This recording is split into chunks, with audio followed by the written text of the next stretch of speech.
예, 이제 오늘 우리 두 번째 날 저녁 시간, 순서로 말하면 네 번째 하나님 말씀을 듣는 시간입니다. 우리가 굵은 획을 긋자 해서 지금까지 60평생 믿고 살아왔습니다만 부활하신 주님이 나의 주님이십니다라고 선언하고 선포하고 새로운 획을 긋고 삶을 최근에 다시 시작한 믿음의 귀한 간증이 있습니다. 이미 제가 아침에 예고를 했습니다만 남희숙 집사님이 나와서 주님 앞에 선포한 내용들을 말씀을 여러분들 앞에서 간증을 하겠습니다. 네. 우리 박수로 한번 진행하겠습니다. 주 말씀 향하여 달려갑니다. 하나님의 말씀을 사람의 말로 받지 아니하고 하나님의 말씀으로 받는 축복으로 인도하신 주님을 찬양합니다. 오직 주만이 나의 왕이시고 생명임을 고백합니다. 60평생을 주님을 믿고 의지한 삶이 공고할 때나 지쳐 쓰러질 때도 주님은 나와 함께 계셔 나를 붙드셨고, 이기적으로 주님의 말씀에 순종하지 않을 때도 주님은 나와 함께 하셨음을 감사드립니다. 하나님의 크신 사랑을 알고도 실천하지 못해도 주님은 여전히 나와 함께 계셨음을 고백합니다. 늘 내가 우선순위였고 주님은 어디에 있는지 까맣게 잊어버릴 때도 주님은 나와 함께 계셨음을 고백합니다. 나의 주 나의 하나님을 이제야 고백하며 찬양하는 이 불쌍한 나를 통하여 지금도 일하고 계심을 고백합니다. 나의 모든 것 주님께 바치며 살겠노라고 고백하며 어떠한 악한 영들이 나를 공격할지라도 나는 부활하신 주님을 향하여 달려갑니다. 당당히 하나님의 자녀답게 주를 향하여 달려가렵니다. 하나님의 대변자로서 하나님의 그 크신 사랑의 표현이 아들을 보내주시고 십자가에 못 박혀 죽은 자 가운데서 사신 이가 바로 그 예수님을 고백합니다. 부활하신 예수님을 믿는 자로서 어찌 가만히 앉아서 주여 주여만 외치겠습니까? 우리는 이제 구멍난 복음을 키우며 실천해야 할 때가 오지 않았습니까? 우리 주님의 기쁨 가족들 모두가 광야에 가서 외칠 때입니다. 우리는 안진뱅이 신앙이 아니라 일어나 빛을 발할 때입니다. 모두가 회개하고 주님의 말씀에 순종하여 주를 향하여 달려가야 할 때입니다. 얼마나 많은 영혼들이 주님의 사랑에 갈급해하고 있는데 우리는 앉아서 주여 주여만 외치고 있겠습니까? 일어나 빛을 발할 때입니다. 오 주여, 나를 불쌍히 여기시고 이웃을 불쌍히 여겨 주소서. 서로 도와보아 하나님을 발견하는 신앙인으로서 성장시켜 줄 것을 믿습니다. 전도자로서의 사명을 잘 감당할 능력을 부어주소서. 이제는 깨어서 기도하며 실천하는 믿음으로 주 말씀을 향하여 달려갑니다. 아멘. 네, 감사합니다. 선언한다는 것이 굉장히 중요합니다. 믿음을 가지고 선포할 때 선언되고 선포된 고백이 실제로 열매를 맺게 되는 줄로 믿습니다.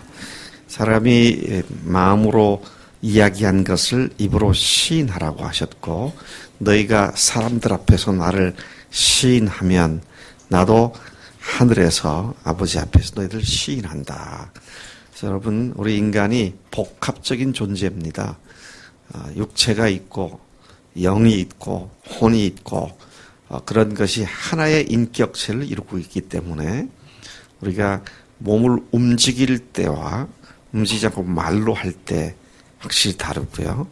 말하지 않고 생각으로 품고 있을 때, 그리고 말을 할 때와 또 다른 차원에서 하나님 앞에 우리가 복을 받을 수 있는 그런 기회들을 갖게 되는 것이죠. 오늘 우리는 네 번째 시간을 맡고 있는데, 첫 번째 시간부터 저는 그 어느 때보다도 우리가 어마어마하신 하나님 앞에 선 존재들이며 온 우주 만물을 직접 창조하신 그 창조주 하나님, 지금도 온 우주 역사를 주관하시며 인도하시는 대주제가 되시는 하나님과 관계 맺고 사는 우리다. 그런 말씀을 드렸습니다. 그냥 거창한 인물 하나 만나도 대단한 자부심을 느낄 수 있을 텐데, 그런데 그게 아니라 하나님, 대주제이신 하나님이 내 아버지가 되셨고 내 하나님이 되셨고, 근데 그분이 나를 사랑하셨다는 이 엄청난 사실과 사랑하셨기 때문에 나를 위하여 세상에 오셨고, 오실 뿐만 아니라 정말로 가슴 떨리게 온 마음과 영혼이 떨리게 나를 위해 십자가에 죽으신 하나님이시고, 그리고 부활 사망 권세를 깨뜨리시고 부활하신 생명의 주, 부활의 주님이 되신 그 예수님이 나의 주, 나의 하나님 되셨다는 것은 얼마나 우리가 감당할 수 없을 만큼 엄청난 사건인가 하는 것을 우리가 주목해 오고 있습니다. 이와 같은 사실이 분명하다면 우리의 삶은 지금까지 삶과 같이 그저 그렇게 살 수만은 없는 것이 분명한 사실이죠. 여러분, 오늘 우리는 오전에 또 오후에 하나님께서 십자가에서 죽으시고 부활하신 예수님으로 말미암아 우리를 하나님의 자녀를 삼으신 뒤에 이제는 두 가지 계명을 통해서 하나님께서 우리를 통해 영광을 드러내시길 원하시는데, 그 두 가지 계명이, 첫째는 하나님을 사랑하되 어떻게 목숨 걸고 사랑하는 것이고, 둘째는 이웃을 사랑하는데 목숨 걸고 사랑하는, 이 두 가지가 아까 우리가 봤던 여러 성경 번역을 대조해 보면 이 두 계명이 구약에 나오는 율법과 선지서들의 골자다. 모든 성경 말씀들과 모든 예언의 말씀들이 이 두 가지에 달려있다. 이 두 가지로부터 나온 것이다. 그것을 대강령이다 라는 말이 그렇게 번역되어 있는 것을 보았습니다. 따라서 이제는 예수님을 나의 주님, 나의 하나님이라고 고백한 사람들이 주님께서 우리에게 주신 대강령이고 성경 구약 전체의 가장 기본적인 골격이 되고 근간이 되고 골자가 되는 이 두 가지 계명 중에 하나님을 사랑하는 일에 목숨을 걸고, 그리고 또 한 가지는 형제를 사랑하고 이웃을 사랑하는데 목숨을 거는 이 두 가지가 우리가 주님 앞에 설 때까지 끊임없이 우리 마음을 움직여가는 우리 삶의 근본이 되어야 할 줄로 믿습니다. 오전과 오후에는 우리가 십자가와 부활을 통해서 하나님을 사랑하는, 하나님을 목숨 걸고 사랑하는 문제에 대해서 같이 말씀을 나누었습니다. 그리고 이 시간에는 이웃을 사랑하되 목숨 걸고 이웃을 사랑하는 이런 하나님의 말씀에 우리가 어떻게 접근해 나가며 또 그 말씀대로 순종할 수 있는 것인가 하는 내용을 중심으로 말씀을 준비했고 또 말씀을 같이 상고해 보겠습니다. 목숨 걸고 사랑하라는 두 번째 계명은 오전에도 잠깐 말씀드렸습니다만 원래 우리 마태복음 22장에 보면 내 이웃을 내 몸과 같이 사랑하라 그렇게 표현되어 있습니다만은 우리 주님께서 지상사역의 마지막 날 밤에 이웃을 사랑하라는 말씀을 업그레이드 시켜주셔서 내가 너희를 사랑한 것 같이 너희도 서로 사랑하라고, 예수님을 우리를 사랑하셔서 당신의 목숨을 버리신 그런 사랑으로 서로 사랑하라고 새 계명이라는 타이틀을 붙여서 예수님이 세상을 떠나시기 직전 바로 전날 밤에 그렇게 말씀하신 것을 우리가 이해합니다. 따라서 두 번째 계명인 이웃을 사랑하라 하는 것은 목숨 걸고 사랑하라는 그런 말씀임을 다시 확인하게 되는 것이죠. 여러분, 예수님께서 새 계명을 너에게 주노니 너희는 서로 사랑하라. 내가 너희를 사랑한 것 같이 너희도 서로 사랑하라. 너희가 서로 사랑하면 이로써 모든 사람이 너희가 내 제자인 줄 알리라 라고 말씀하신 요한복음 13장 34절 35절에서 주님께서는 우리에게 새 계명을 주시고 분명한 계명의 기준과 수준과 표준이 주님이 우리를 사랑하신 것처럼 사랑하는 것이라고 천명해 주셨습니다. 여러분, 정말 이 말씀대로 우리가 형제를 목숨 걸고 사랑할 수 있습니까? 오전과 오후의 말씀과 마찬가지로 이 말씀도 우리가 정직하게 이 말씀에 서면 자신이 없는 말씀이 될 수 있어요. 형제를 목숨 걸고 사랑하는 사랑. 다른 사람들에 비해서 좀 더 나이스하고 젠틀하게 부드럽게 대해주는 그런 사랑 말고요.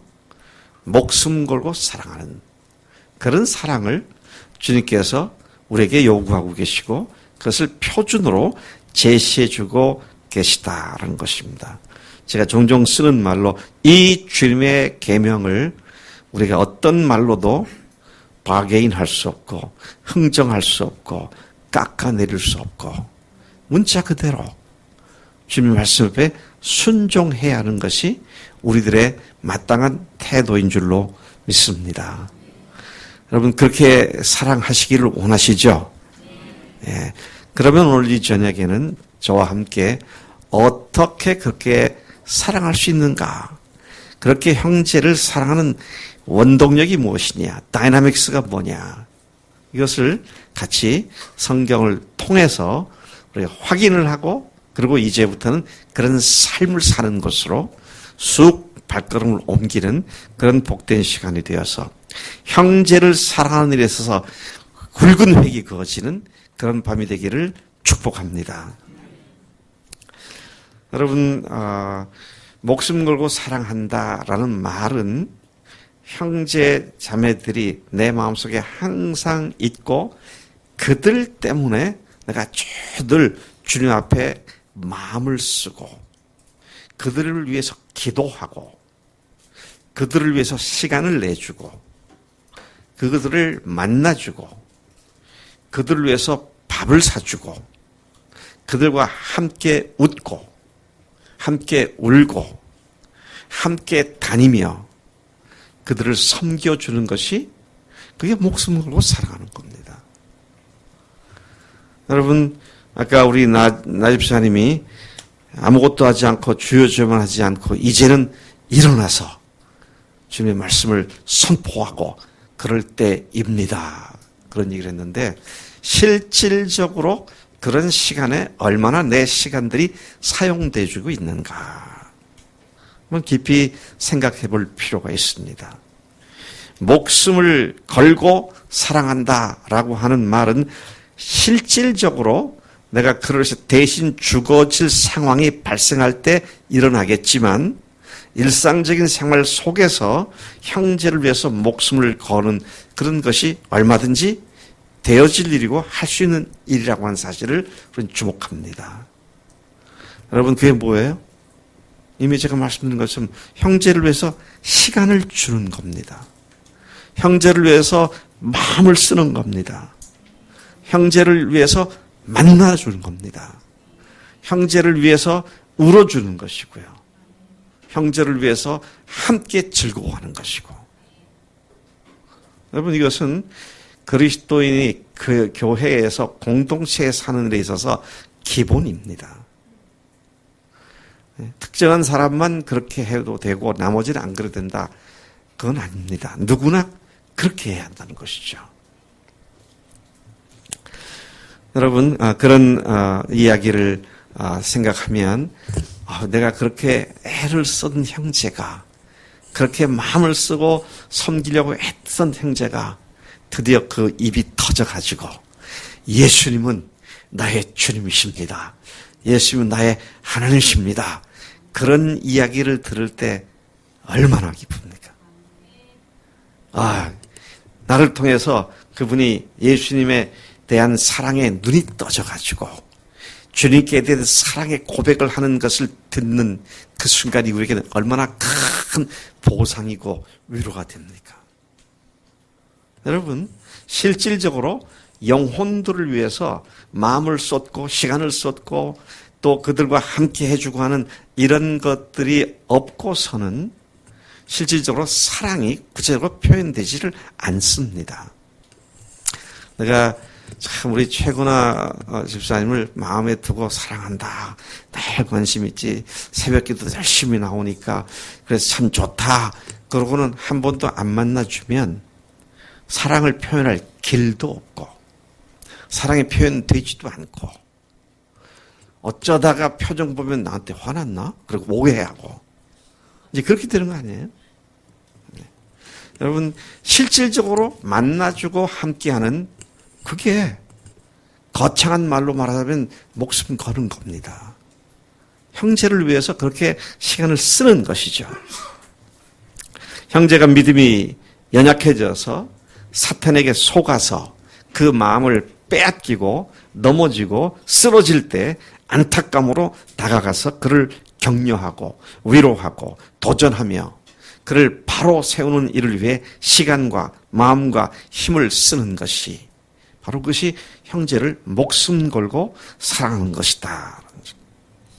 근데 우리가 반드시 알아야 할 사실은 형제에 대한 진정한 사랑은 조금 전에 말씀드린 그런 목숨 건 사랑은 결코 그렇게 사랑해야지, 사랑하겠다고 결심한다고 작심한다고 되어지는 것은 아닙니다. 형제에 대한 사랑은 자연스럽게 나오는 것이며 본능적으로 나오는 것이죠. 영재가 어디 있지? 안영재. 네. 안영재는 누나인 영경이가 누구한테 이렇게 함부로 당하고 있다. 누나를 함부로 누가 막 대한다. 그러면 어떻게 할까?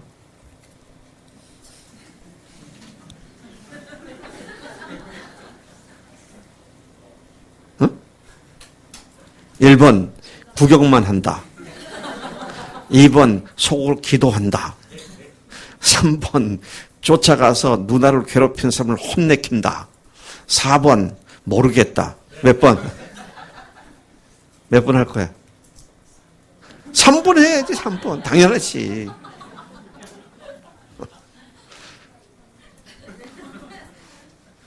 그거 동생이니까 그렇게 해야 한다 생각해서 하는 거 아니잖아.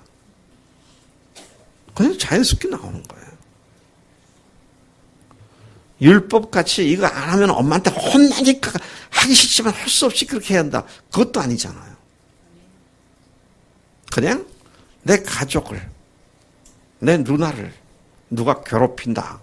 그러면 자연스럽게 누나를 커버해주고 보호해주고 그렇게 하는 거죠. 부부도 그렇지 않습니까? 부부가 한쪽이 어려움을 당한다. 그러면 내가 남편이지. 남편은 꼭 이렇게 하는 건가? 이렇게 안 하면 내가 누가 뭐라 그러지? 할 수 없다. 그렇게 하자. 그렇게 하지 않잖아요. 그냥 자발적으로 스프링처럼 툭 튀어나가가지고 아내를 보호하고 남편을 보호하고 사랑하고 그렇게 하는 거 아닙니까? 이거 아내를 사랑해야 한다니까 해보자. 그래서 하는 거 아니잖아요. 여러분 그리스도의 삶이 가만 보면요. 어떤 것도 그렇게 의무감이나 율법으로 하는 것은 아무것도 없어요. 근데 그런 것들을 의식하면서 하려고 하니까 위선이 되고요. 인간적인 노력이 돼버리고 그렇게 하다가 안 되면 실망을 하고 속상해하고 이제 그렇게 스스로 무너져 내리게 되는 것을 보게 됩니다. 제가 지금 말씀드리고자 하는 것은 이것은 본능적인 것이고 자연스럽게 나오는 사랑의 표현인 것이다. 그런 말씀을 말씀드리고 있는 것입니다. 그러면 어떻게 이러한 본능적이고 자연스러운 사랑이 내 속에서 형제들을 향해서 나타날 수 있는가? 어떻게 그런 것이 자연스럽게 나올 수 있는가? 어떻게 나올 수 있을까요?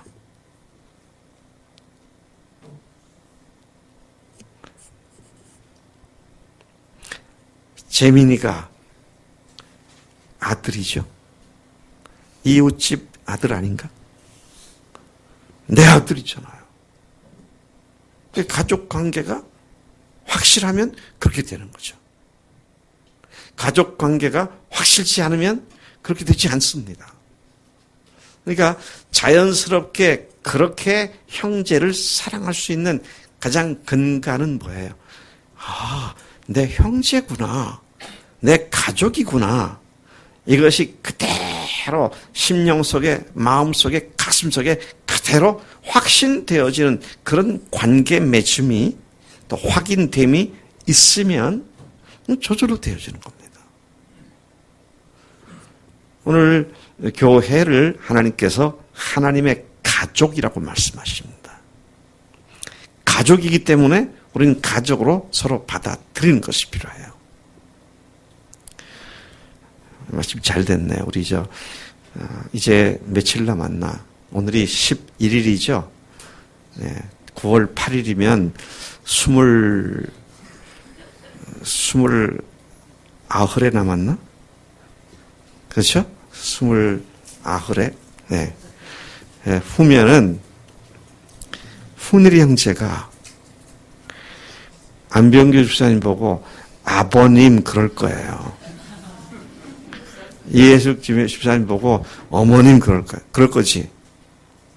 네. 근데 제가 이런 얘기를 한 건 제가 며느리를 보고 사이를 봤을 때 되게 어색하더라고. 아니, 얘가 나를 언제 봤다고 나보고 아버님이라 그래. 얘가 언제 나를 봤다고 아버님이라 그래. 그런 마음이 들더라고요. 너무 이상한 거예요. 그래서 가만히 생각해 봤어요. 제가 왜 나를 아버님이라 그러지? 내가 장인이구나. 그러니까 나보고 아버님이라 그러는구나. 그러면 아버님이란 말이 내가 받아야지. 그래서 그렇게 마음을 먹고 나니까 그 다음에는 그런 말을 안 할까봐 겁이 나더라고. 그건 믿음으로 그냥 받아들이는 겁니다. 내 몸으로 난 자식도 그게요. 참 제가 좀 사람이 못나서 그런지 우리 아들이 손주가 태어났을 때 아들이 그랬을 때 제가 이것저것 경황이 없어가지고 뭐 이런 생각도 못했는데 손주가 태어났을 때 충대병원 산부인과 신생아실에 이렇게 가서 면회를 했어요. 근데 뭐 조그만한 게 그게 내 손주라 그러더라고요. 되게 이상하더라고. 근데 손주가 맞지. 그리고 마음을 여니까 그 손주가 제 마음속에 들어온 이후에는 그냥 그대로 사랑하게 되더라고요. 여러분, 육신의 가족조차도 특히 결혼하고 난 뒤에 며느리가 되고 자기 사위가 되고 뭐 이런 것도 그런데 하물며 자식과 손주가 태어나도 그런 느낌이 있더라고요. 그래서 솔직히 태어났을 때 손주가 태어났을 때 제가 좀 걱정을 했어요. 이게 남의 집 자식하고 바뀐 건 아닌가. 참 그런 정황에도 그런 생각들이 어떻게 잘 드는지 몰라. 근데 생기는 쫙 보니까 지 애비 닮았더라고. 조금 자라면서 보니까 나도 닮고. 확실하구나. DNA까지는 검사하지 않았어요. 그 정도까지 갈 이유가 없으니까. 근데 혈액형은 보니까 A형이야. 그렇지. 내가 A형인데. 그러면서 아이가 내 자식이란 걸 이런저런 방법으로 확인을 하면서 사랑하는 마음을 이번에 고등학교를 갔어요. 그래서 고등학교를 갔으니까 할아버지는 손주에게 뭘 선물해 줘야 된다더라. 그래가지고 의무감으로 선물해 준 게 아니라 연락을 해서 너 고등학교 들어간 거 축하한다. 할아버지가 뭘 했으면 좋겠느냐. 선물해 줄게. 그랬더니 우리 또 손주가 기특해요. 저보고 뭐 몇만 불짜리 달라면 곤란하잖아요. 자전거를 사달라고. 그래? 자전거 살려면 좀 좋은 거 사라.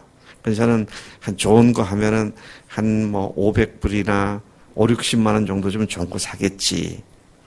그때 샀다고 연락 오는 거 보니까 300불짜리를 샀더라고. 아주 기특한 애예요. 할아버지께서 주머니 생각해 주느라고. 그 의무감으로 한 거 아니잖아요. 중학교를 졸업하고 고등학교 들어가?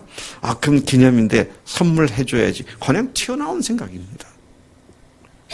손녀가 이번에 중학교를 갔어요. 예. 그것도 너는 뭘 해줄까? 그랬더니 얘는 조금 세게 나오더라고. 노트북 사주세요. 그래서 한 1,000불 정도 나간 것 같아. 근데 그걸 주면서 마음이 짠하고 아까웠겠죠. 뭐 그런 거에 대해서 전혀 아깝다는 생각이 안 들더라고요. 제가 이거 누구한테 율법으로 배운 거 아닙니다. 그냥 사랑하는 마음이 있으니까 해주고 싶은 거예요. 지금 제가 우리 집안 얘기하는 거 아닙니다. 하나님의 가족이다라고 하면 정말 저 형제가 저 자매가 예수님, 부활하신 예수님을 주님으로 모시고 그분 앞에 영원의 인생을 무릎 꿇은 그런 자매구나, 그런 형제구나, 그런 지원이구나, 지성이가 그런 믿음을 갖고 있구나. 그러면 뭐 너무 귀한 거죠. 네. 여러분, 그래서 우리가 그리스도인들이 만났을 때 뭘 해야 되느냐. 내가 주님을 어떤 분으로 믿고 있는지를 항상 만날 때마다 새롭게 다시 간증하고, 그래서 형제 속에 계신 부활하신 주님이 얼마나 존귀로운 분으로 그 속에서 역사하고 있는지를 서로가 볼 수 있도록 간증을 나누는 것. 그래서 저는 지난 한 2년여 동안 파이어니어 셀에서 계속 강조를 했습니다. 우리 삶의 이야기를 말하지 말고 복음을 얘기합시다. 주님을 얘기합시다. 삶의 이야기는요, 한 2-3달 하면 다 거기서 거기입니다. 근데 삶 속에서 경험하게 되는 부활하신 주님이 지금 나에게 어떤 분이시다. 이런 고백과 간증이 그 형제와 그 자매 속에 계신 주님이 얼마나 존귀로운 분으로 그가 대접하고 있으며 그렇게 모시고 있는지를 그 간증 속에서 확인하게 될 때 다른 것이 아니라 주님께 대한 그 사랑 때문에 그 형제가, 그 자매가 하늘 가족이라는 사실이 확인되어지기 때문에, 그래서 정말로 목숨까지 걸고 사랑할 수 있는 사랑이 그 속에서, 그런 관계 속에서 나타나기 시작을 한다는 것입니다. 그럼 저는 동성애를 아주 싫어하는 사람입니다.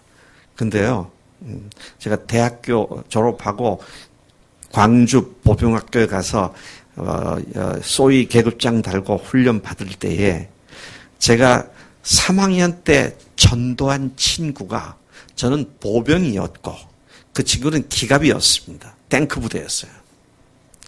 죄송합니다. 포병이에요. 수학과 출신 보병이에요. 포병이었어요.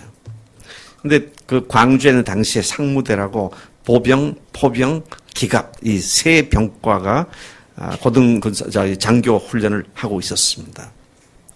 근데 그 포병학교하고 보병학교 바로 옆에 있어요. 근데 군대에 입대를 해가지고 거기 훈련 받으면서 옆에 있는 포병학교에 내가 전도한 그 형제가 지금 어떻게 지내고 있나. 바쁘고 고된 훈련 가운데 믿음에 느슨함은 되지 않았나. 그런 생각을 하다가 보니까 제가 내 친구를 연모하는 것처럼 사랑의 마음이 강하게 생기더라고요. 그래서 형제에 대한 내 사랑이 여인의 사랑보다 승했다고 하는 다윗의 그 말이 이런 거였겠구나.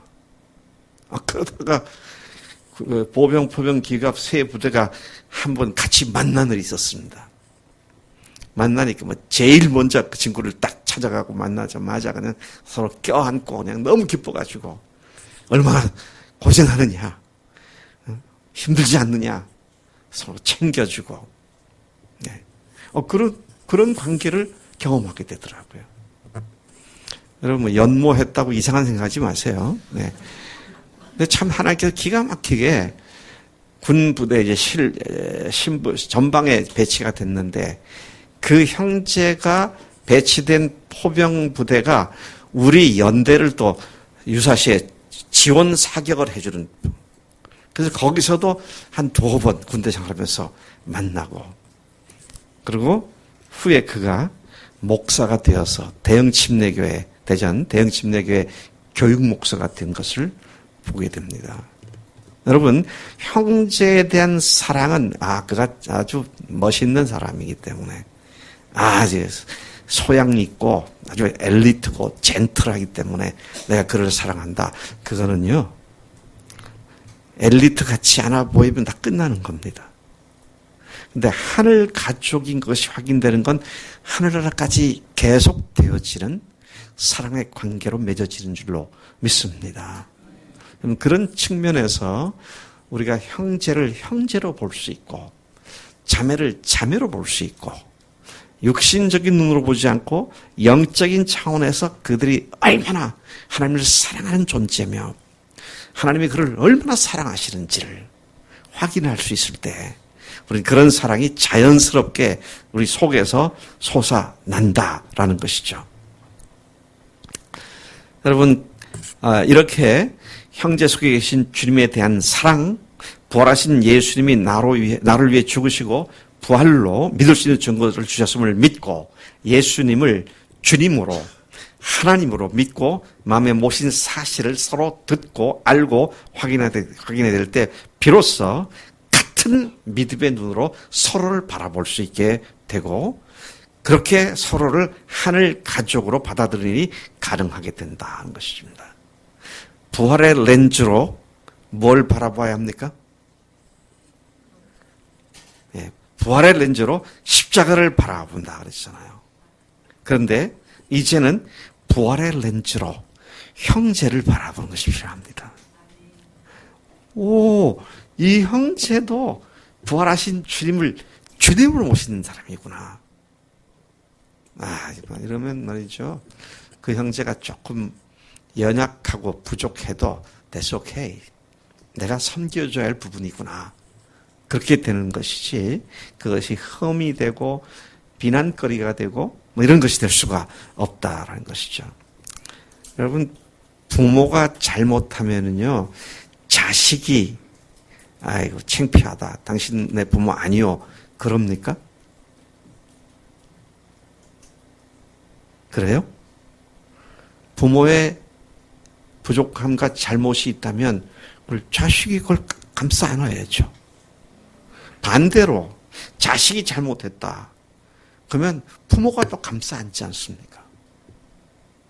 동네방네 소문내면서 우리 딸이 이랬대요. 우리 아들이 이랬대요. 못된 놈이죠. 여러분 그렇지 않잖아요. 행여나 누가 할까 봐 그냥 노심초사. 그게 부모의 자녀에 대한 사랑이고 또 자식이 부모에 대한 사랑이고 이건 조작됐거나 강요돼서 되는 것이 아니라 아주 내추럴하게 나타나는 본능적으로 나타나는 사랑의 관계다라는 것을 보게 됩니다.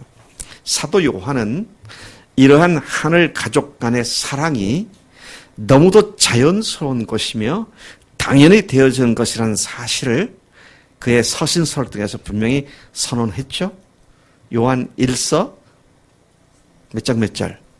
3장 16절. 요한복음 3장 16절. 요한 1서 3장 16절. 그러면 잊어버리지 않습니다. 근데 거기서 뭐라고 그가 예수님입니다. 그가 우리를 위하여 목숨을 버리셨으니 목숨을 버리셨으니 우리가 이로써 사랑을 알고 여러분, 우리가 사랑을 알게 된 건 예수님께서 우리를 위해서 목숨을 버린 그 사랑 때문에 사랑이 이런 것이구나 라는 것을 알게 됐다 그랬어요. 그렇기 때문에 우리도 형제를 위하여 목숨을 버리는 것이 마땅하니라 그랬어요. 마땅한 일입니다. 그렇게 하는 것이 영적인 최고의 수준에 도달했을 때 할 수 있는 일이가 아니라 그건 당연한 일이다. 마땅한 일이다. 그렇게 말씀을 하고 있는 것을 보게 되죠. 우리가 형제를 사랑하는 일이 가능한 것은 우선 예수님이 우리를 위하여 목숨을 버리신 사건을 통해 사랑이 무엇인지를 알게 되었기 때문이라고 말씀하십니다. 나를 위해 누가? 창조주 하나님이, 누가?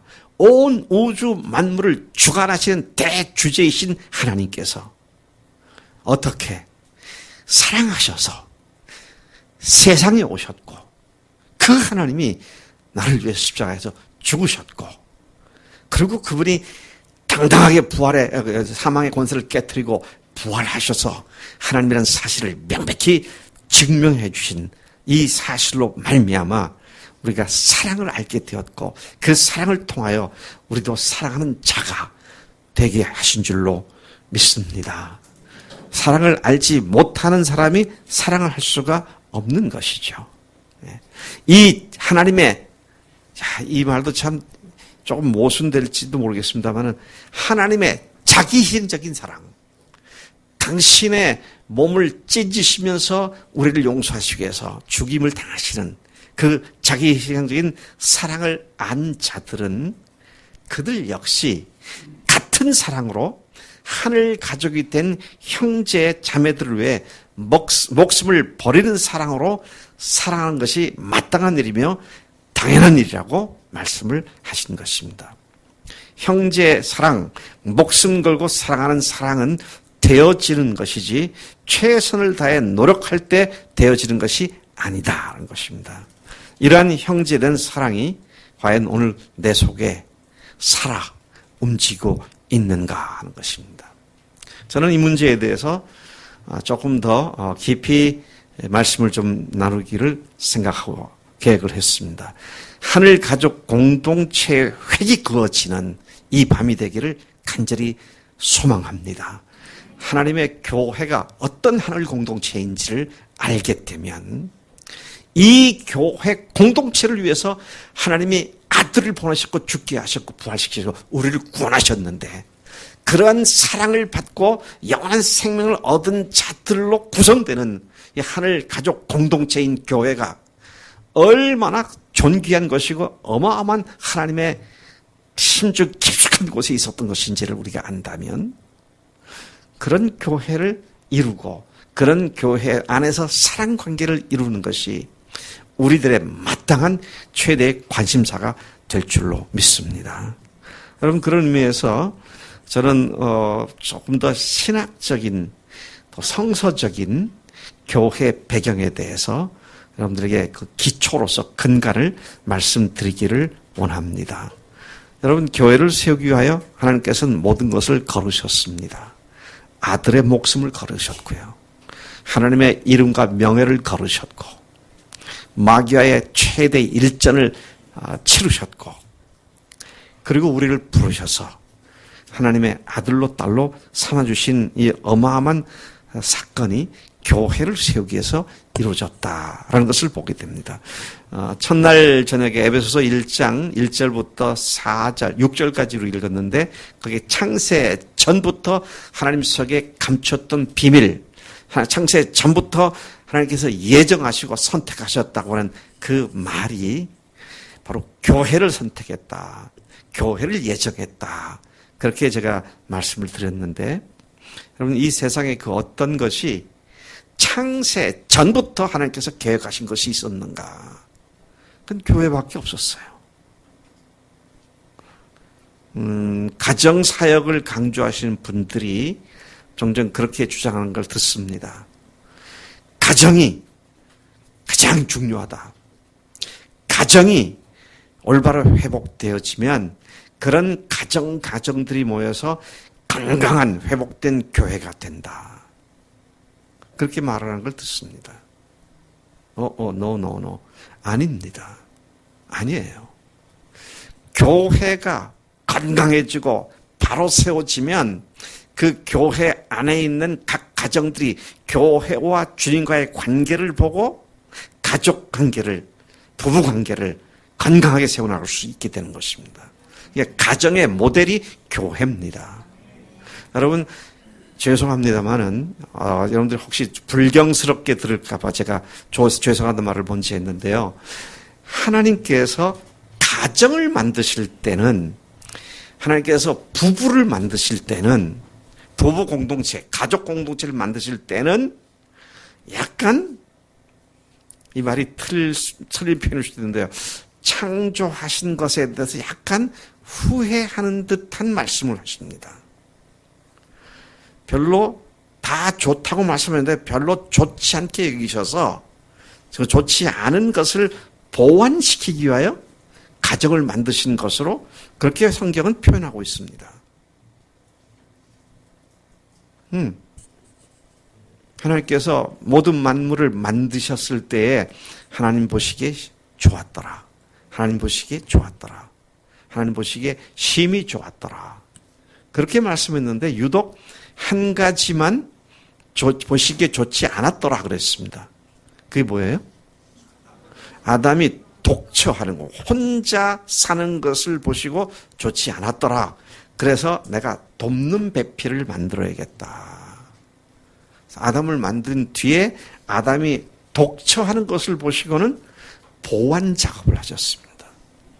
그래서 아담을 재우신 뒤에 아담의 갈비뼈를 취해서 하와를 만드셨죠.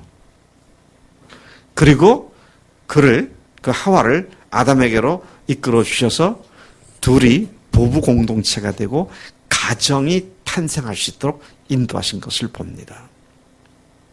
근데 교회는 2000년 전에 예수님께서 오셔서 죽으시고 부활하시고 승천하신 뒤에 하나님께서 가만히 있어봐. 이제 뭐 하지? 교회 만들어야겠다. 그런 것이 아니라 것이죠. 하시고 난 뒤에 뭔가 부족한 것 같아서 하신 것이 아니라 것입니다. 그것을 에베소서에서 바울이 창세 전부터, 태초부터 하나님께서 마음속에 품으셔서 우리를 그리스도 예수 안에서 부르셨고 구원하셨고 우리를 교회로 부르셨다고, 그렇게 바울이 깨달은 마음으로 에베소 교인들에게 교회의 근원에 대해서 이야기한 것을 봅니다. 여러분, 그래서 이 세상에서는 교회와 그 중요성을 버금가도록 비교시킬 수는 아무것도 없습니다. 그 교회를 위하여, 창세전부터 계획하신 그 교회를 위하여 성자 예수님께서 아버지의 뜻을 아시고 그 교회를 세우기 위하여 세상에 오셨습니다. 여러분, 우리가 마태복음 16장에서 예수님께서 제자들에게 너희는 나를 누구로 하느냐라고 질문하셨을 때 베드로가 그 유명한 신앙 고백을 합니다. 주는 그리스도시요 살아계신 하나님의 아들이시니다. 그러니까 예수님께서 그를 아주 만족스럽게 여기시고 상도 주시고 천국 열쇠도 맡기시고 이름도 바꿔주시고 그렇게 하시고 난 뒤에 예수님께서 하신 말씀이 뭡니까? 내가 이 반석 위에 내 교회를 세우리니 I will build my church on this rock. 이 바위 위에 내 교회를 I will build. 반드시 세우겠다. 그것 때문에 예수님께서 세상에 오셨다는 것이죠. 그 교회를 세우기 위해서 예수님께서 우리를 위해 죽으시고 부활하시고 부활하신 당신의 모습을 보여주시고 그들이 조금 더 흔들림이 없는 분명한 근거 가운데 믿음의 근거를 갖고 살아갈 수 있도록 부활하신 후에 40여일 동안 만져보기도 하시고 숨을 내쉬기도 하시고 음식을 같이 드시기도 하시고 그러면서 그분이 부활하신 것을 확실하게 증거해 주셨고 그래서 그 증거를 믿고 그 부활하신 예수님을 주님으로 고백한 사람들로 구성되는 것이 바로 교회가 된 줄로 믿습니다. 여러분, 주님께서 이 교회를 세우시기 위하여 지불하신 대가는 참으로 엄청난 것이었습니다. 하늘 보좌를 버리시고 오셨죠. 그리고 인간의 모습으로 오셨고 또 죽는 데까지 하나님 예수님께서 내려가셨고 그리고는 다시 부활하셔서 하나님으로 증명된 사건을 가지고 교회가 구체적으로 시작될 수 있도록 역사하셨던 것을 보게 됩니다. 제가 첫날부터 계속 말씀드린다마는 우리는 지금 대우주 만물의 창조주 하나님에 관한 말씀을 하고 있는 것입니다. 그분이 그분의 성경에서 창세 전부터 마음속에 계획하셨던 것이 바로 교회였다고 그렇게 말씀하세요. 여러분, 우리가 구원받았기 때문에 이제는 됐다가 아닙니다. It's just beginning. 시작일 뿐입니다.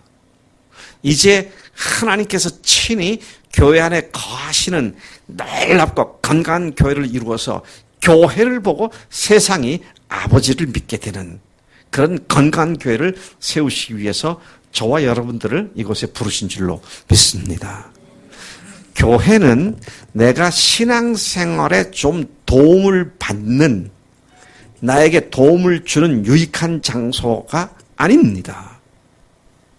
거기에 하나님의 명문가를 세우도록 하나님의 가족으로 부른 곳이기에 우리가 함께 그 주님의 부르심을 알고 교회를 교회답게 만드는 일에 우리가 온전하게 헌신하고 열심히 주께 순종하고 나갈 때에 너도 살고 나도 사는, 함께 사는, 함께 복을 누릴 수 있는 그런 곳이 바로 교회가 되는 것이다. 이건 참 우리들이 감당하기 어려운 말로 교회의 근본을 말씀하시잖아요. 뭐라고요? 창세 전부터라는 말은 무슨 말입니까? 온 우주 만물이 만들어지기 전부터 하나님께서 이것을 마음에 품으셨다. 그리고 그 하나님께 계획하시고 마음속에 품으셨던 것들을 실현시키기 위해서 이 세상 우주 만물을 만드신 겁니다. 우주 만물이 교회를 세우는 하나님의 그 일의 구체적인 수단과 방법으로 만들어진 것이지, 만들어 놓으신데 그만해서 여기다 뭐 했으면 좋겠나, 교회라는 거 한번 세워보자, 이런 게 아니라 것입니다. 그리고 그 교회를 세우는 하나님의 사람들을 하나님께서 자기 형상대로 만드셨지만, 그러나 아시는 대로 이 마귀라는 놈이 하나님을 거역하고 자기가 하나님 자리에 올라가서 하늘에 쫓겨난 뒤에는 이 세상에 와서 하나님의 형상대로 지음받은 인간들을 자기가 지은 죄와 똑같은 죄를 짓게 만들었고, 그래서 타락하고 하나님께로 내버려진 바 된 상태가 되게 만든 이 어마어마한 비극을 우리 인류가 겪게 되었던 것을 보게 됩니다. 그 인간들을 위해서 하나님이, 예수님이 오셔서 죽으시고 부활하셔서 이제는 그분을 주인으로 하나님으로 믿는 자들을 그 반석이신 예수님 위에 페트로스라고 불려질 수 있는 작은 돌들이 벽돌처럼 계속 쌓여 올라가서 하나의 온전한 건물로서의 교회를 완성시키는 그 일을 행하고 계시는 것이다 하는 것이죠. 여러분, 이거 정말 제가 두렵고 떨린 마음 가지고 또 간절한 마음 가지고 이 말씀을 드리는 겁니다. 교회는 우리의 편의를 도모하기 위해서 주신 것이 아닙니다. 교회는 창세 전부터 하나님께서 계획하셨던 것을 실체화시키는 장소가 바로 교회다 하는 것이죠.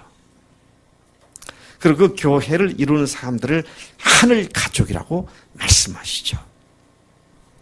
제가 좀 더 깊은 얘기를 해보겠습니다. 여러분, 교회의 본질이 뭘까요? 교회의 원형이 뭘까요? 삼위일체 하나님이십니다. 하나님의 본질 자체가 교회의 기본이 되는 것이고 교회의 근본이 되는 것입니다. 무슨 말입니까? 성부, 성자, 성령, 삼위 하나님이신데 완전한 한 분이시다. 이게 삼위일체잖아요. 그래서 예수님께서 기도하신 기도장에서도 보면 아버지께 영광을 내게 주셨고 내가 아버지를 영원하게 하였사옵나이다. 아버지와 나는 하나입니다. 그러다가 요한이 기록한 예수님의 기도를 보니까요, 요한복음 17장에서 아버지가 내 안에, 내가 아버지 안에 있는 것 같이 저희도 다 하나가 되어 우리 안에 있게 하사 세상으로 저희를 보고 아버지를 믿게 하옵소서. 여기 인칭 대명사들을 잘 주목할 필요가 있습니다.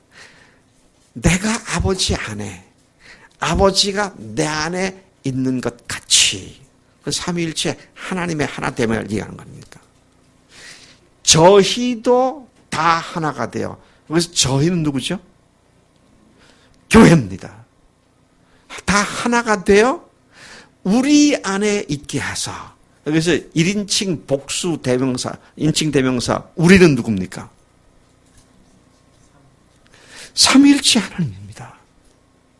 삼위일체 하나님 속에 교회가 있게 하셔서 저희를 보고, 저희는 누구예요? 교회입니다. 교회를 보고 세상이 아버지를 믿게 하옵소서. 교회는 안 믿는 사람들에게 하나님이 여기 계시다는 사실을 가시적으로 보여줄 그리스도의 몸입니다. 교회를 보고 세상 사람들이 아버지가 누구신지, 아, 저 사람들이 예수 제자들이구나, 저기에 하나님이 계시는구나, 그것을 볼 수 있도록 교회를 그렇게 세우셨다는 거예요. 여러분, 이건 참으로 엄청난 하명이고요. 하나님의 엄청난 비밀입니다. 그래서 아까 제가 말씀드렸던 요한복음 13장 34절 35절 세 계명에서도 이걸 말씀하고 있습니다. 지금 제가 17장에서 예수님의 기도장에서 우리 안에 있게 해달라고, 삼위일체 하나님 속으로 교회가 들어오게 해달라고 그렇게 말했고, 또 예수님 기도하시기를 저희를 보고 세상의 아버지를 믿게 하옵소서, 그렇게 기도를 했는데, 요한복음 13장 34, 35 세 계명에서도 뭐라고 했습니까? 새 계명을 너희에게 주노니 너희는 서로 사랑하라. 내가 너희를 사랑같이 너희도 서로 사랑하라. 너희가 서로 사랑하면 이로써 모든 사람이 너희가 내 제자인 줄 알리라. 17장 말씀이랑 같은 말씀입니다. 눈으로 보이지 않은 하나님이십니다. 지금 눈으로 예수님이 보이지 않습니다. 그런데 세상 속에 실제 눈으로 볼 수 있는 예수님의 몸이 바로 교회라고 하는 것이죠. 여러분, 우리는 교회를 아주 멋있는 교회, 좋은 교회 만들어서 한번 재미있게 살아봅시다, 그것 때문에 이러는 거 아닙니다. 건강한 교회, 교회다운 교회로 만들어져서 우리 교회 때문에 세상 사람들이 아버지를 알게 되고 믿게 되는 이 사명을 가지고 교회다운 교회를 이루는 일에 우리가 부르심을 받았다는 것입니다. 그러니까 이것은요, 정말 우리 전 생애를 투자해서 해야 할 우리의 사명이고요, 창조주 하나님의 창조의 목적이기도 하다. 와, 저는 이 사실을 깨달았을 때 가슴이 터질 것 같더라고요. 이게 창세 전부터 하나님 가셨던 그 하늘의 비밀이었구나. 그리고 그 비밀을 예수님께서 죽으시고 부활하신 사건으로 말미암아, 그리고 성령을 보내주셔서 이 비밀을 오늘 우리에게 알려주셨구나. 그래서 에베소 3장에서 뭐라고 그럽니까? 이 비밀이 이전 세대 아들들에게는 알려지지 아니하였으나 그리스도로 말미암아 성령을 통하여 오늘 이게 우리에게 이 비밀이 알려졌다. 여러분, 구약 시대에 어느 누구도 교회가 하나님의 비밀이었구나, 하나님의 뜻이구나, 이렇게 아는 사람은 없었다는 겁니다. 근데 예수님이 오신 뒤에 성령께서 이 사실들을 오늘 우리에게 알려주셔서 우리로 그 비밀을, 하나님의 비밀을 이루는 일에 우리를 부르셨고 헌신케 하셨다. 여러분, 그런 의미에서요, 우리는 교회를 좀 우리가 신앙생활에게 편리한 장소로 만들어 보자 아니고요, 교회를 좀 멋있는 교회를 만들어서 세상에서 한번 멋있게 우리 자신의 꿈을 펼쳐보자, 그것도 아니고요, 교회가 존속해야 할 오직 한 가지 이유가 있다면 그 교회를 통하여 주님이 드러나게 하시는 것.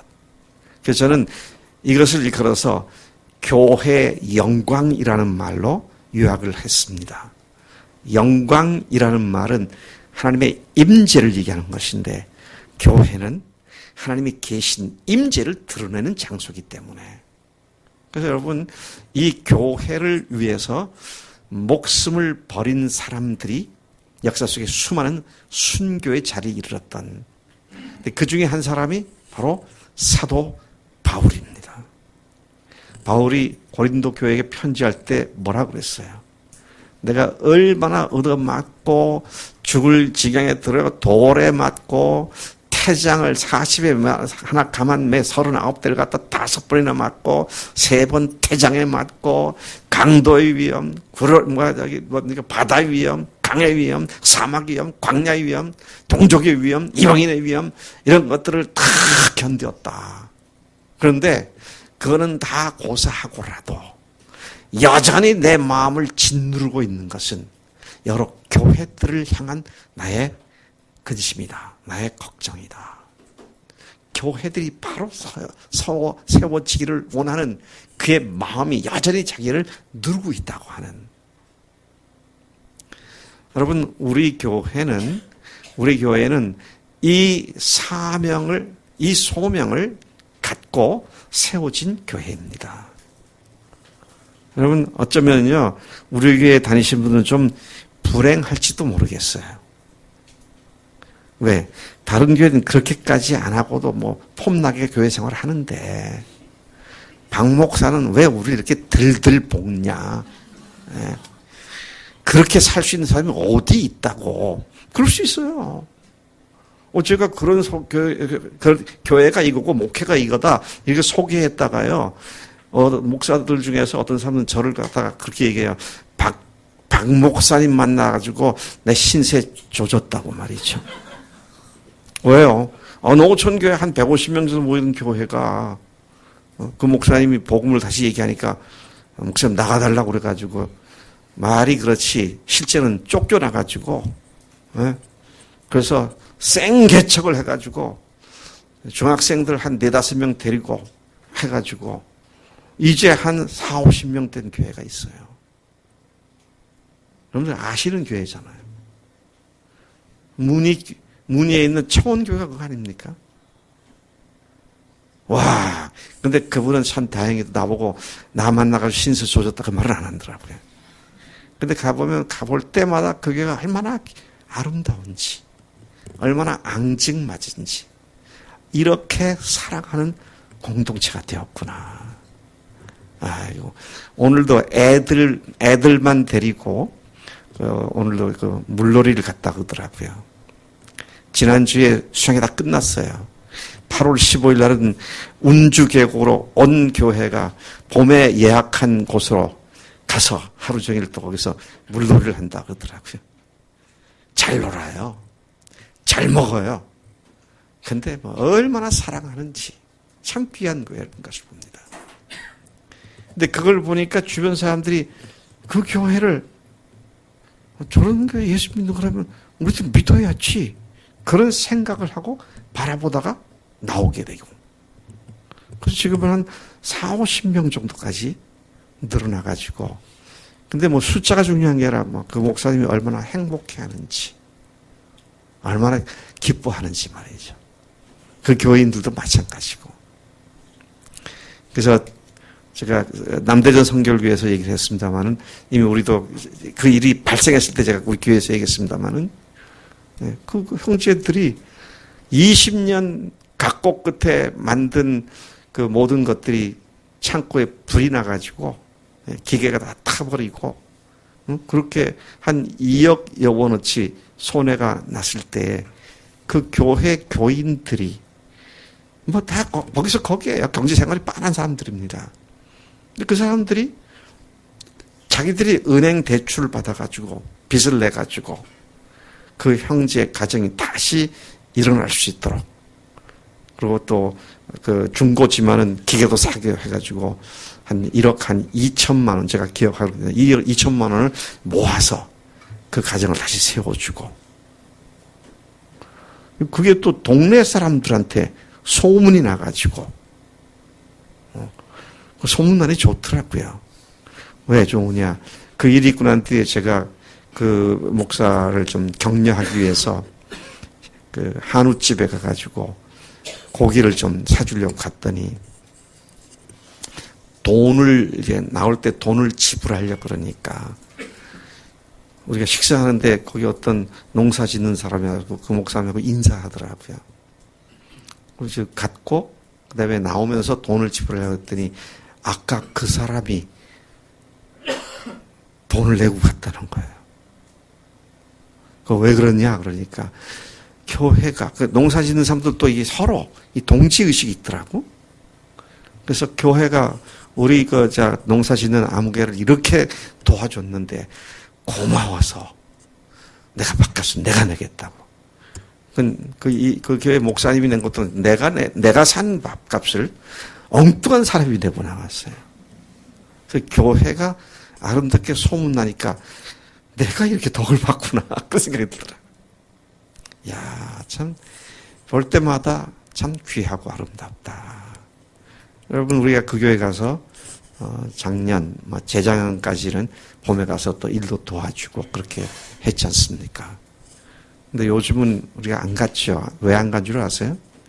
도와주고 싶지 않아서가 아니라 그분들이 주말에 하지 않고 주중에 농사를 위해서 못자리 이렇게 벽시 뿌리고 하는 걸 주중에 퇴근하고 밤늦게까지 전체 교인들이 달라붙어갖고 그러니까 막상 우리가 가서 도우려고 할 때는 도울 게 없더라고요.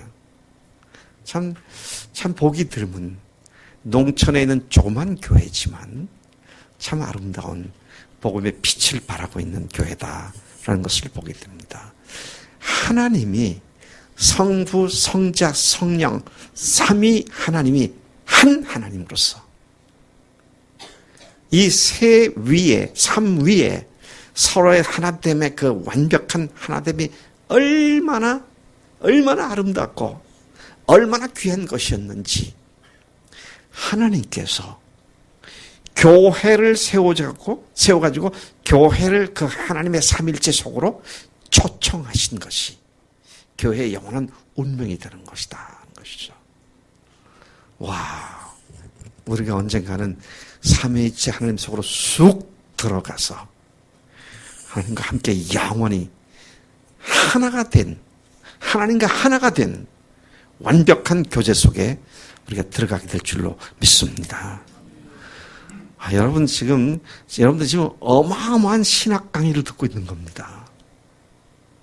만약에 이 내용을 교회가 이런 것이라는 것을 만약에 신학교에 다니는 신학생들이 전원 이 말씀을 제대로 알아들었다면 교회들은 바뀔 수밖에 없습니다. 근데 참 이상한 건요. 신학교육에서 보면은 하는 말은 다 해요. 근데 그 의미가 제대로 전달이 안 되더라고요.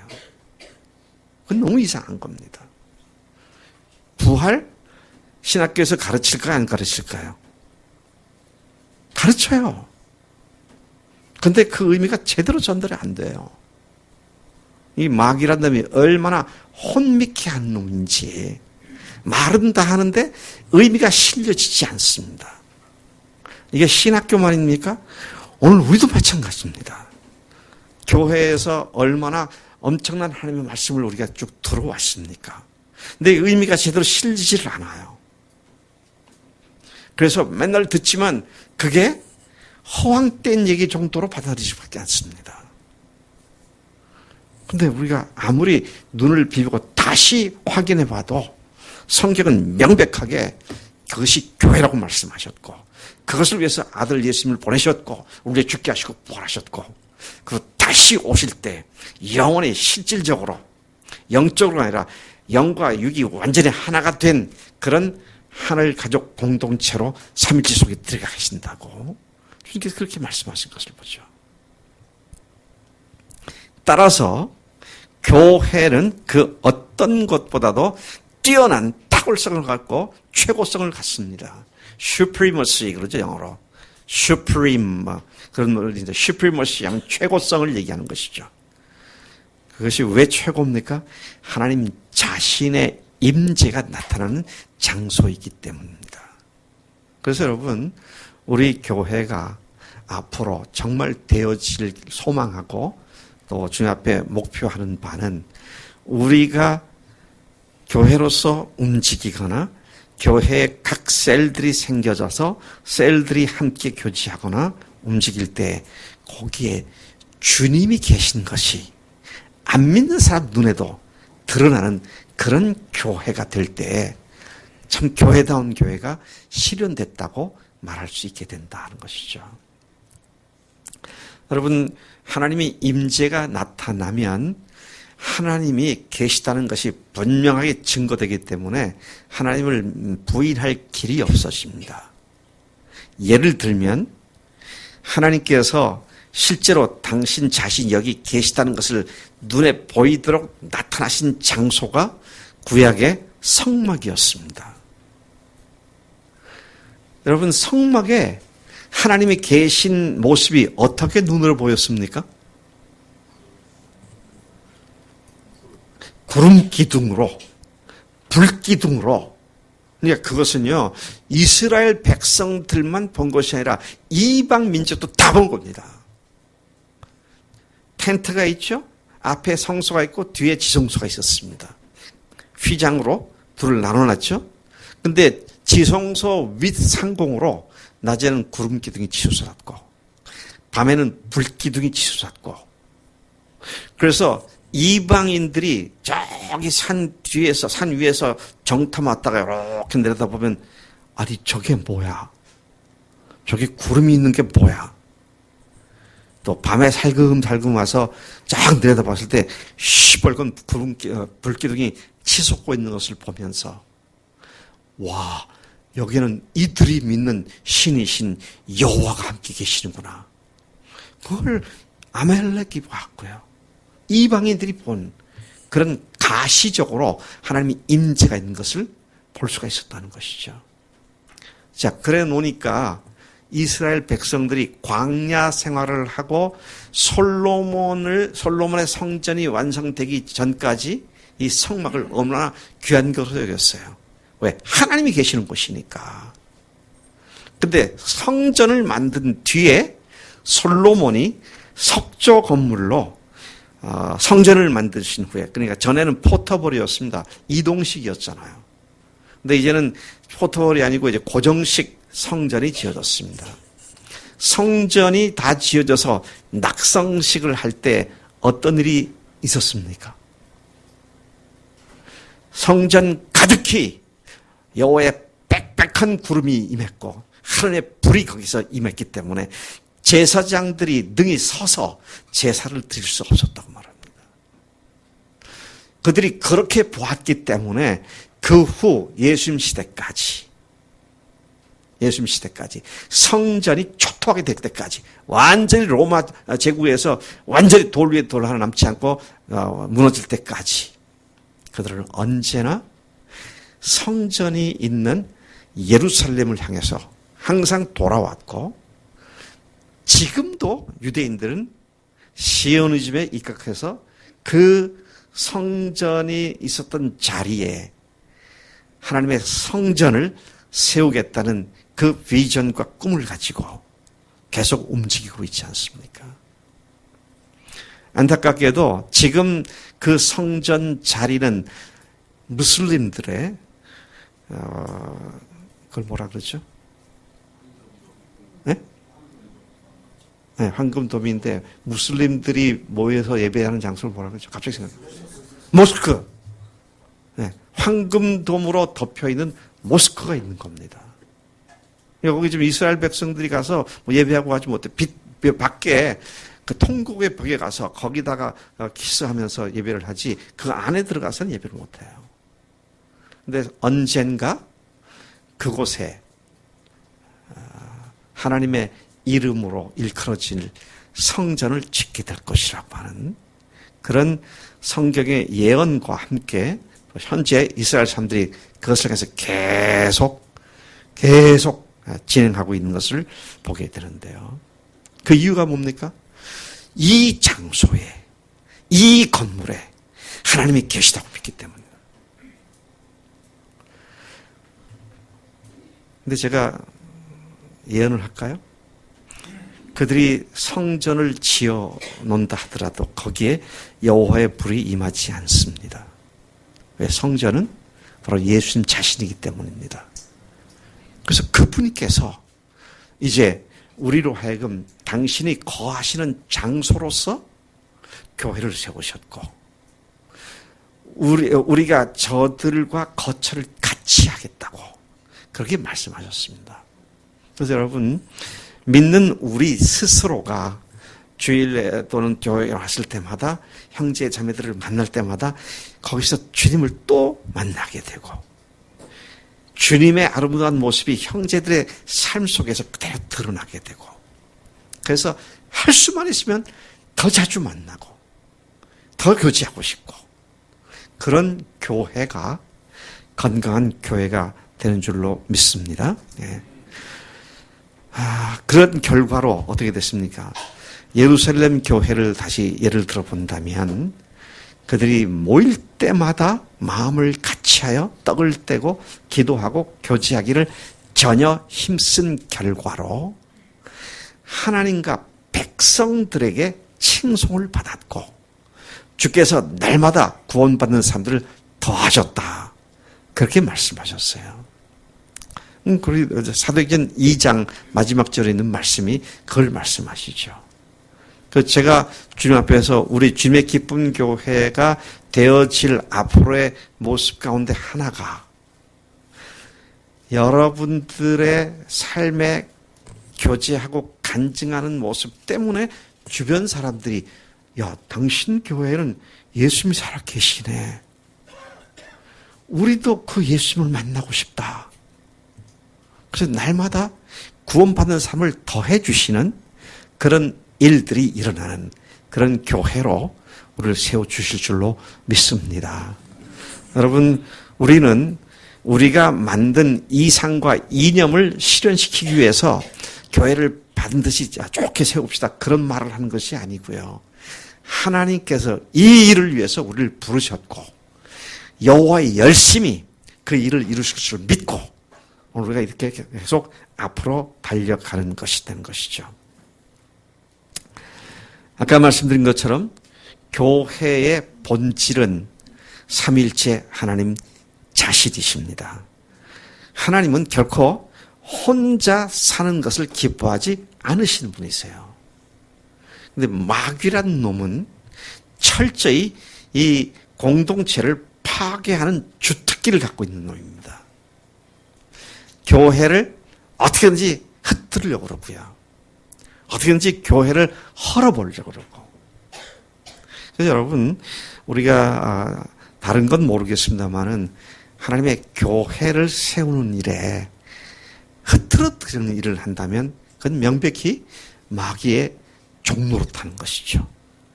그래서 이런 면에서 우리가 틈이 없어야 되고요, 이런 면에서 우리가 마음이 하나가 돼야 되고, 서로 부족한 것이 있더라도 끝까지 그 부족한 것을 내 것으로 알고 그것을 내가 감당하면서 앞으로 나가야 할 그런 우리들인 줄로 믿습니다. 그러면 교회의 본질을 다른 말로 바꾸면 공동체라고 말을 합니다. 교회 공동체, 하늘 가족 공동체, 하나님의 공동체, 그렇게 말을 하죠. 예. 여러분, 공동체가 뭐예요? 공동체의 정의. 김혜림, 큰 소리로 얘기해봐. 뭐라 그랬는데? 에?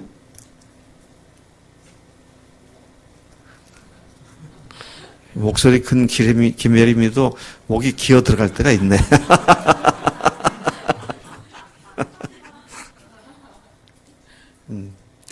공동체가 뭐냐? 제가 여기 대해서는 아주 쉽게 정의를 내렸는데요. 너 없으면 나 못 살고, 나 없으면 너 못 사는 게 공동체다 그랬어요. 삶을 위한 상호 의존 관계를 맺고 있는 것이 공동체다. 그러니까 삶의 상호 의존 관계니까 너 없으면 나 혼자 못 살고요, 나 없으면 너 혼자 못 사는 겁니다. 그게 교회 공동체가 그런 것이다. 참 오늘 여러분들 머리가 좀 쥐가 날지 모르겠네요. 신학적으로도 굉장히 센 얘기를 하고 있고, 그 다음에 또 공동체에 대해서도 또 지금 얘기를 하고 있는데, 이제 제가 여러분들에게 말씀드린 공동체 개념을 머릿속에 접수하셨습니까? 공동체가 뭐라고요? 삶의 상호 의존 관계를 맺고 있는 집단이다. 그걸 그냥 우리가 쉽게 말하면 뭐라고요? 너 없으면 나 혼자 못 살고, 나 없으면 너 혼자 못 사는. 내가 여기 있기 때문에 너도 거기 있을 수 있고, 네가 거기 있으니까 나도 여기서 살 수 있고. 그런 삶이라는 말이 굉장히 중요합니다. 삶의 상호 의존 관계를 맺은 집단. 자, 이건 뭐 전에 몇 번 해봤습니다만은 최근에 또 우리 교회 나오기 시작한 청년들도 있고 교인들도 있으니까 한번 제가 질문해 볼게요. 세 가지 단어를 드릴 텐데 그 세 가지 단어가 공동체인지 아닌지를 너 없으면 나 혼자 못 살고 나 없으면 너 혼자 못 산다라는 정의에 비추어서 다음의 것이 공동체인가 아닌가. 준비되셨습니까? 네. 가정이 공동체입니까 아닙니까? 뭐 두말할 나이가 없죠. 너 없으면 나 못 살고 나 없으면 너 못 산다. 다른 건 모르겠어요. 분명한 건 제 안에 없으면 저 못 삽니다. 확실히 우리는 공동체예요. 자, 조금 난이도를 높이겠습니다. 두 번째는 여기가 대전시 유성구잖아요. 대전시 유성구가 공동체입니까 아닙니까? 나 없으면 너 못 살고 너 없으면 나 못 산다에 근거해서 말하자면 공동체다 아니다. 제가 두 말이 다 들리는 것 같아요. 두 말. 공동체가 아니다. 손 들어보세요. 네. 손 내리시고요. 공동체다 하는 손 들어보세요. 이게 반반이네. 반반이면 그냥 제가 이 눈길 가는 대로 얘기하면 되겠죠? 다수결로 하려고 했더니 안 되네. 공동체입니다. 아까 정의에 비춰보세요. 나 없으면 너 못 살고. 여기에 쌀 파는 분이 없으면 어디 가서 식량을 삽니까? 주유소가 없으면 내가 중동까지 가서 석유를 사와야 되나요? 옷가게가 없으면 이게 한 지역에 모여 사는 사람들은 각자의 직업을 통해서 함께 살 수 있는 생활 여건을 마련하게 되죠. 그래서 이것을 지역 공동체라고 말을 합니다. 로컬 커뮤니티 그렇게 말하죠. 자, 이번엔 진짜 난이도를 높이겠습니다. 그래서 아까 반반이었는데 그건 50점밖에 안 되잖아요.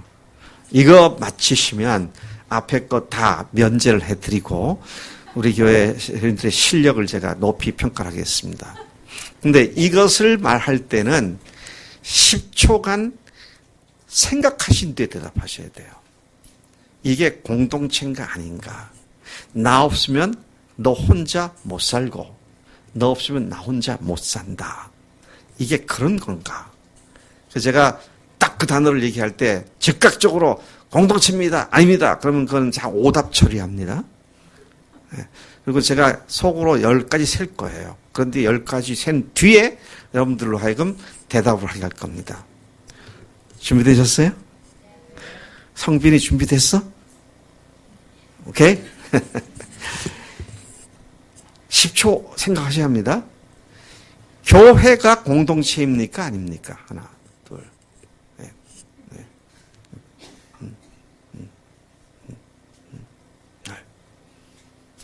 공동체입니까? 아닙니까를 묻기 전에요. 여러분 혹시 그 질문을 듣는 순간 갈등하지 않으셨어요? 공동체라고 얘기를 해야겠는데 나 없어도 김 집사 잘 살고, 저 박 목사 없어도 난 사는 데는 문제 없을 것 같다. 뭐 이런 생각이 들었다면 공동체를 말하기 어려워질 겁니다. 자, 이게 뭘 얘기하는 겁니까? 우리는 알아요. 근데 그런 교회를 별로 경험 못 해봤어요. 그러니까 심지어 예수 믿는다고 하는 사람들조차도 교회에 대한 자조적인 말로 교회가 있다 있냐고 그렇게 말을 합니다. 누워서 침 뱉긴데요. 여러분, 이건 참으로 어마어마한 하나님의 진리를 우리가 실질적으로 실현되는 일들을 별로 보지 못했기 때문에 이런 문제 가운데 우리가 빠져 있는 것을 봅니다. 여러분, 나 없으면 너 혼자 못 사는 겁니다. 네? 참 여러분들이 이거 믿을지 안 믿을지 모르겠는데요. 저는 여러분들의 사소한 표정 하나에 제가 힘을 얻기도 하고 낙심하기도 합니다. 제가 이상한 사람인 것 같아. 그런 건 더 대범하게 넘어갔으면 좋겠는데 그것이 무엇을 의미하고 어떤 것을 드러내는 것인가를 생각하게 되면 어떤 그것 때문에 엄청난 고통을 당할 때도 있고요. 반대로 별것도 아닌 것 같은데 그 말 한마디에 어떤 형제 자매의 어떤 한 표정 하나 때문에 와, 이게 막 힘이 날 때가 있어요. 그래서 여러분, 정말 교회가 교회다워지는 일은 우리의 전 생애를 걸고 우리 최고의 주의력을 기울여서 주님께서 세워주시도록 의지하고 구하고 또 마땅히 교회에서 내가 어떠한 삶을 살아야 하는지를 배우고 또 그렇게 성령께서 인도하신 대로 순종하게 될 때에 주님께서 말씀하신 대로 주님께서 주님의 교회를 세우실 줄로 믿습니다. 너희들은 내 교회를 세워라 그러지 않았습니다. 내가 내 교회를 세우겠다. 그리고 우리는 순종하면서 주님 앞에 엎드릴 때에 그분이 주님이시니까 그분이 나의 하나님이시니까 그분께서 하시는 말씀에 대해서는 바게인하지 않고 흥정하지 않고 적당한 수두로 내가 깎아내리지 않고 그냥 문자 그대로 어린아이처럼 순종해 나갈 때 하나님께서 하나님의 교회를 온전히 이루실 줄로 믿습니다. 여러분, 아까 말씀드렸죠? 마귀의 주특기가 공동체를 파괴시키는 거라고. 그래서 보세요. 아담과 하와 부부 공동체, 그리고 하나님과 인간 신인 공동체. 와, 얼마나 아름다운 공동체입니까? 근데 이 마귀란 놈이 하나님 나라에 있다가 공동체를 깨트리고 쫓겨났잖아요. 그러고 와가지고 제일 먼저 한 짓이 신인 공동체인 하나님과 인간 공동체를 이간질하고 깨트리는 일을 했습니다. 하나님과 인간의 공동체가 깨지니까 그 다음엔 줄줄이 다 깨져버립니다. 하나님과의 관계가 깨어지면 모든 게 다 문제가 생겼어요. 첫 번째, 부부 공동체가 깨졌죠. 부부 공동체가. 제가 결혼식 주례할 때마다 하는 얘기가 그거 아닙니까? 네? 하와가 왔을 때 아담이 제일 먼저 한 말이 뭐예요? 사랑 고백을 뭐라고 그랬어요? 이런 내 뼈 중에 뼈요, 내 살 중에 살이다. This is me. This is my bone, my flesh 그랬잖아요. 내 뼈, 내 살 그랬지 않습니까? 그랬던 그가 범죄한 뒤에 하나님께서 그를 찾아와서 아담아, 네가 어디 있느냐? 숨었던 이 아담을 향해서 말씀하시니까 아담이 뭐라고 그럽니까? 네, 제가 벌거벗어 숨었습니다. 누가 너 벌거벗은 걸 알게 했느냐? 네가, 하나님 그렇게 말씀하셨어요. You ate the fruit. 네가 그 과실을 따먹었구나. 그러셨어요. 그러면 아담이 뭐라고 말해야 됩니까? 예, 제가 그랬습니다. 그래야 되는데 뭐라고 핑계를 댑니까? 하나님께서 내게 주셔서 나로 함께하게 한 그 여자가 나로 복귀했습니다. 아까는 뭐라 그랬어요? 하와를 뭐라 그랬어요? 내 뼈, 내 살 그랬다가 하나님과 관계가 멀어지고 나니까 뭐라 그래요? 그 여자가, 그 왼수가, 그 옆에 내가 뭐 이러면서 말이죠. She made me 그래서 She made me 1인칭이 3인칭으로 멀어져 버렸습니다. 하나님과의 관계가 깨지니까 부부관계가 그렇게 돼버리더라고요. 여기 처녀 총각들 앞으로 결혼을 하려고 할 때 이 주님과의 관계가 분명한 사람들을 신랑 신부로 맞아야 그게 참된 복의 출발입니다. 네? 그래서 믿는 사람들끼리 결혼해야 돼요. 남녀 성비가 다르기 때문에 나는 다른 사람들 양보해서 안 믿는 총각이라도 그렇게 심하게 반대하지만 결혼을 할 거야. 그딴 소리 하지 말고요. 네. 여러분 정말 평생을 같이 가는데 주님을 주님으로 모신 이 하나됨이 아니면 아무리 다이아몬드를 사주고 에메랄드를 사주고 뭘 사주고 해도 결정적으로 가서는 그 여자가 이렇게 되고 말더라고요. 여러분 주님께서 우리를 당신의 옆구리의 창을 받으시면서 구원하셨습니다. 여자의 고향인 옆구리잖아요. 예수님께서 당신의 신부인 교회를 옆구리의 창을 받으시면서 교회를 구원해 주신 이 또 다른 하나님의 놀라운 그 계시가 거기에 있음을 또 보게 됩니다. 어쨌든 간에 그렇게 해서 내게 주셔서 나로 함께 하긴 그 여자가 나로 먹게 했습니다. 라는 말을 통해서 부부 공동체가 완전히 박살난 모습을 보여주고 있습니다. 그 다음은 또 뭐예요? 가족 공동체가 그렇게 되죠. 가인과 아벨. 와, 그 공동체가 박살나는 건 오랜 시간이 안 걸렸습니다. 범죄함과 동시에 거의 동시적으로 발생한 사건이었습니다. 가인과 아벨이 제물을 바쳤죠. 하나님께서 한쪽은 받으셨고 한쪽은 안 받으셨습니다. 이 질문도 또 상당히 잘못된 질문들을 해가지고 사람들이 잘못된 대답을 하게 하는 문제 중에 하나입니다. 그 잘못된 질문이 뭐예요? 왜 하나님께서 가인의 것은 안 받으셨고 아벨의 것을 받으셨나? 이런 질문을 하는 사람들이 있는데요. 많이 했죠. 저도 그렇게 했고요. 근데 나중에 보니 그게 얼마나 잘못된 질문이었는가 하는 걸 알게 돼요. 왜? 성경에는요. 아벨의 제사를 받으셨고 가인의 제사를 안 받으셨다. 그런 말이 없어요. 그럼 뭐라고 되어 있습니까? 가인과 그의 제사를 받지 않았다고 그랬습니다. 아벨과 그의 제물을 받으셨다고 그랬어요. 제물이 먼저입니까? 사람이 먼저입니까? 사람 됨됨이가 그 제물을 받고 하는 것을 한 것이죠. 이건 팁으로 제가 말씀드린 거고요. 여러분 그래서 하나님께서 이 한쪽을 안 받으시니까 그 다음에 가인이 한 반응이 자기 동생을 돌로 쳐 죽이는 살인이 시작됐잖아요. 가족이기를 포기한 지 오래된 사람의 이야기입니다. 뭐라고 말합니까? 네 아우 아벨이 어디 있느냐? 그러니까 가인이 뭐라 그래요? 내가 내 아우를 지키는 자입니까? 걔는 집 밥 먹고 나는 내 밥 먹는데 왜 내 아우를 나한테 쳤습니까? 응? 가족이기를 포기한 지 오래된 사람 얘기입니다. 이렇게 박살이 나버린 거죠. 그런데요.